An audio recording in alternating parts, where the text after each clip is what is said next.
In modern scholarship on the early history of Islam, the first 100 years or so is often viewed as a big question mark. The life of the Prophet Muhammad and his followers and the years following was only written down 100 years later, at least, sometimes 200 years later, in biographies known as Sira and in the Hadith literature.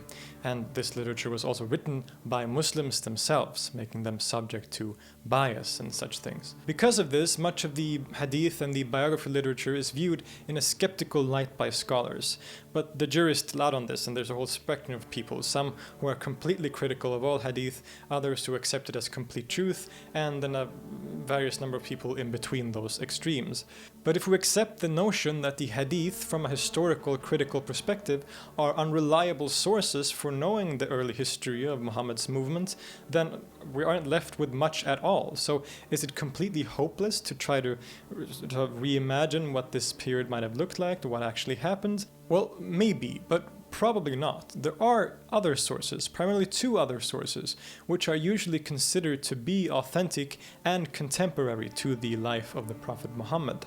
The first of these is actually the Quran itself. There have been fragments of the Quran found that date back to at least shortly after Muhammad's death, or even when he lived, that show a sort of impressive amount of continuity with the text we have today. The second is a document referred to as the Constitution of Medina. And if it is indeed from the time of the Prophet, then it can tell us some really interesting things about the movement that we later came to call Islam.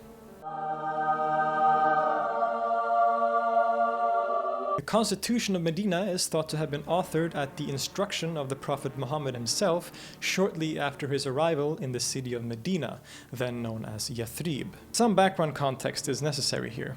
According to Muslim tradition, the Prophet Muhammad received his first revelation and started his preaching in the year 610, when he was still living in Mecca. As a result of this, he was strongly oppressed and persecuted, along with his growing group of followers, by the ruling Quraysh tribe, who ruled the city and saw his message of one God as both heresy and a political threat. The persecution continued for many years and came to its peak in 622, when an attempt was made on Muhammad's life.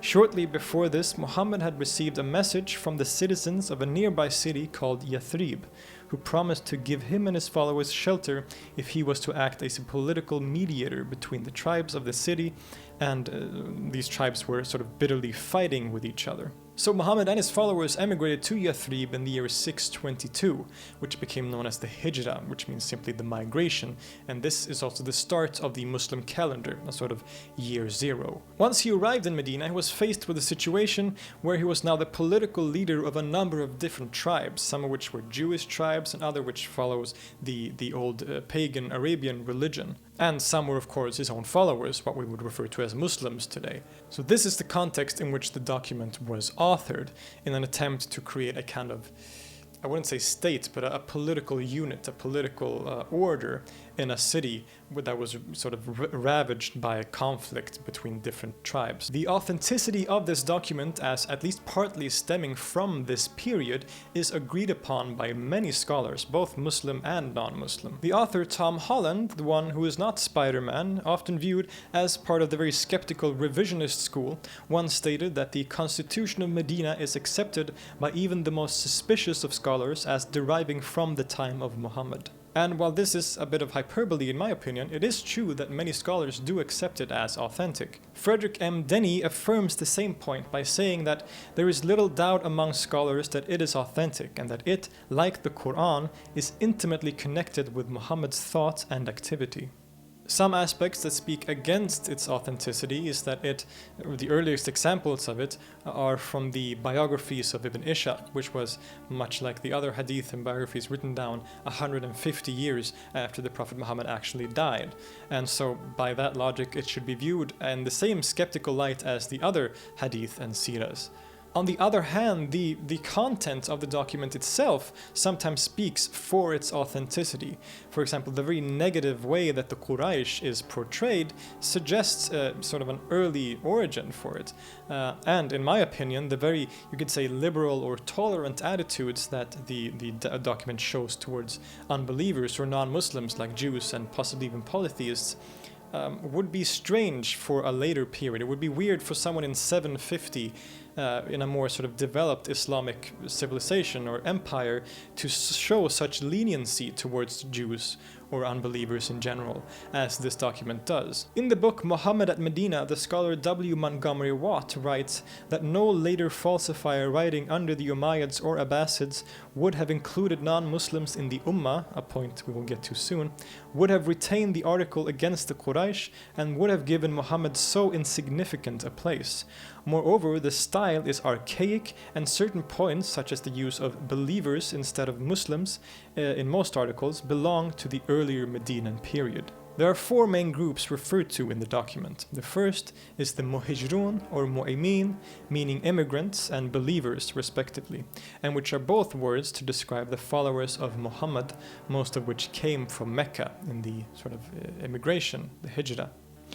This is the group that we today would call Muslims, but there are reasons to believe that this is a much later term.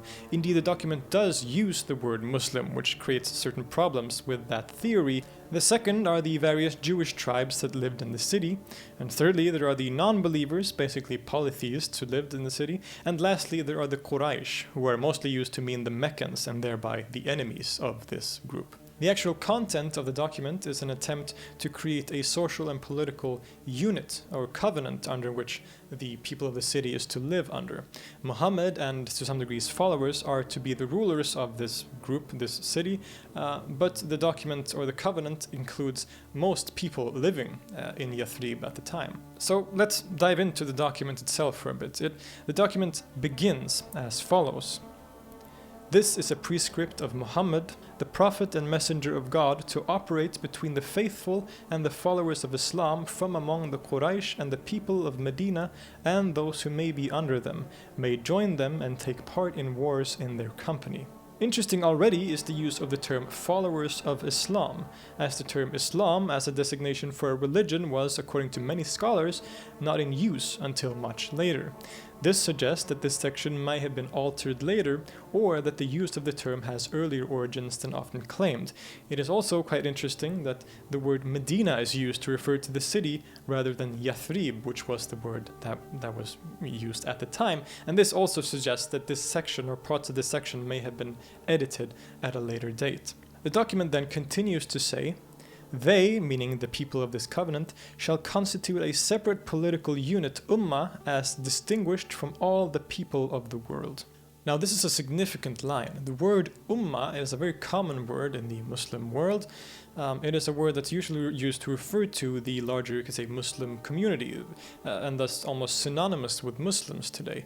But here, it seems that the Ummah has a much larger meaning, and that it may even include people who are non-Muslims living in this city. Other parts of the text also do seem to suggest that anyone who accepts this covenant and what is laid down in this text is part of this social unit or this ummah, and this thus seems to include Jewish tribes as well as those following the old pagan religion. It gives us a look into the early history of a developing religion and a time when the lines between Muslim and Jew perhaps wasn't as clear as it would be later on. After all, Muhammad saw his message as a continuation or correction of the Jewish and Christian religions, and just maybe that distinction wasn't that firmly established yet. Nonetheless, the conception of Ummah as expressed in this document do suggest a larger sort of openness and tolerance than what is perhaps expected. Other parts of the document suggest similar things. For example, "And that those who will obey us among the Jews will have help and equality. Neither shall they be oppressed, nor will any help be given against them. And the Jews shall share with the believers the expenses of war as so long as they fight in conjunction. And they, the Jews and the Muslims, shall have each other's help in the event of anyone invading Yathrib." In other words, the Jewish tribes, as long as they accepted Muhammad's rule, was given complete, although probably not entirely complete, equality in Medinan society. They also served in the military together and were equally responsible for protecting the city.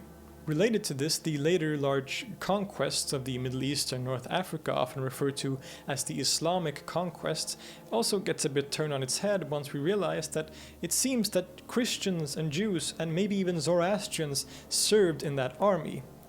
Because of this, many have argued that the term Arab conquest is more accurate. But we shouldn't, of course, deny that the sort of emergence of Islam as a religion is a huge deciding factor in this historical event. Perhaps most telling for the status of the Jews in Medina is the following: "And the Jews of Banu Auf shall be considered as one political community, Ummah, along with the believers, for the Jews their religion, and for the Muslims theirs." Again, the idea of the Jews being part of this Ummah is reinforced even stronger. Ummah along with the believers. And the last line tells us something about religious practice as well. For the Jews their religion, and for the Muslims theirs. This line gives us a look into the way that religious differences were dealt with in the city. I would argue that this does suggest a kind of religious freedom.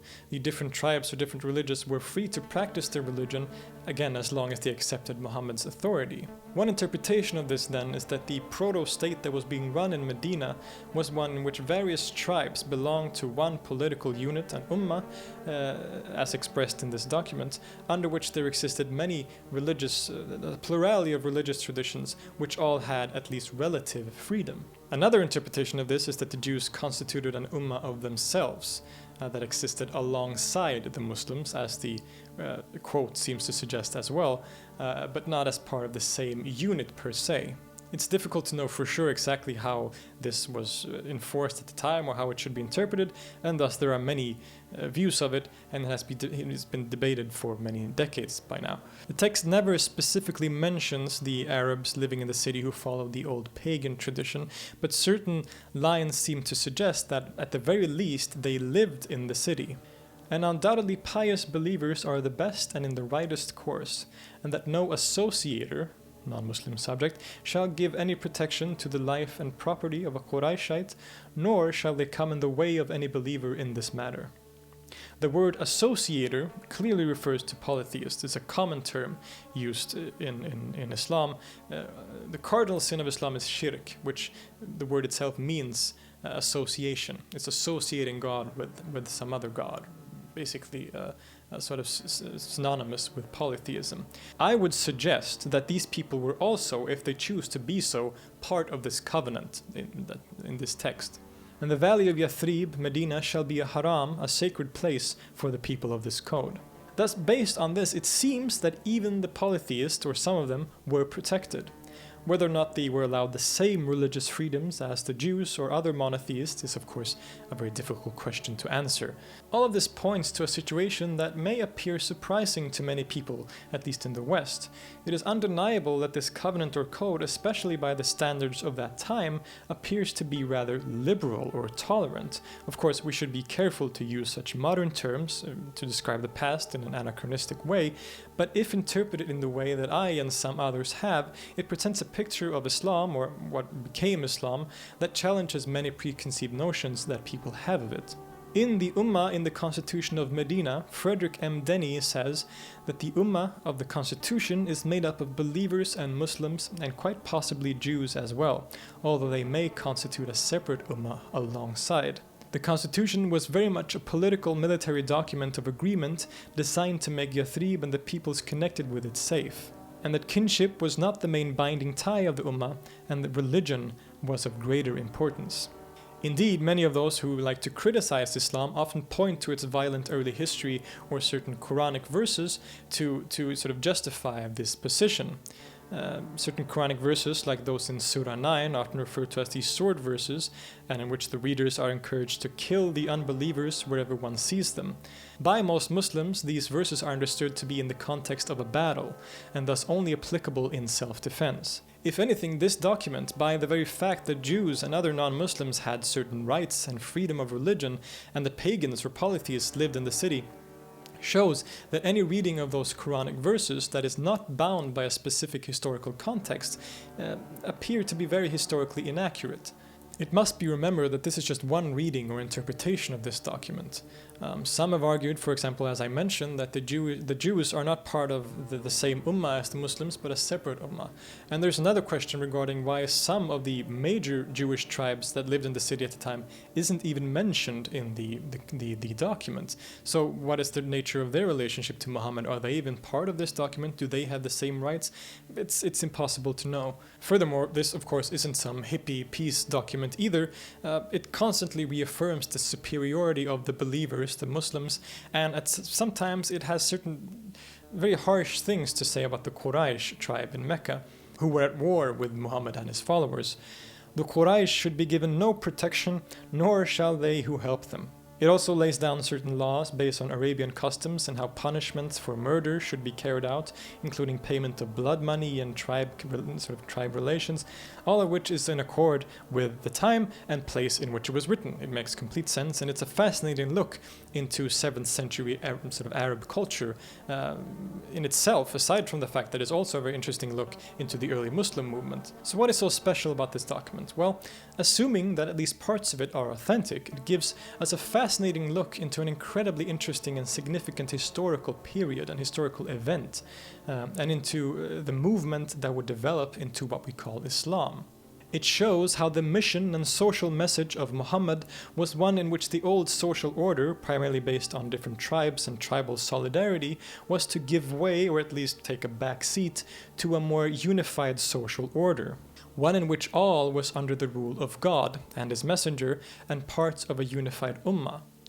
It also shows us that this ummah, in spite of being ruled under God and the believers, was not one in which religious differences was to be annihilated or assimilated into the new faith, but instead a political system that appears to open for religious freedom and pluralism. The same tendency can be seen in later Muslim empires or caliphates, in which the conquerors were not at all interested in converting the people that they conquered, but just to rule over them. All of society was not to become a Muslim, but to be ruled by Muslims. Based on this, it appears that the Prophet Muhammad was a very clever politician and leader, as he was able to unify a people that were plagued by tribal conflicts to create a nation that was so strong that it was able to conquer a large portion of the world after he died.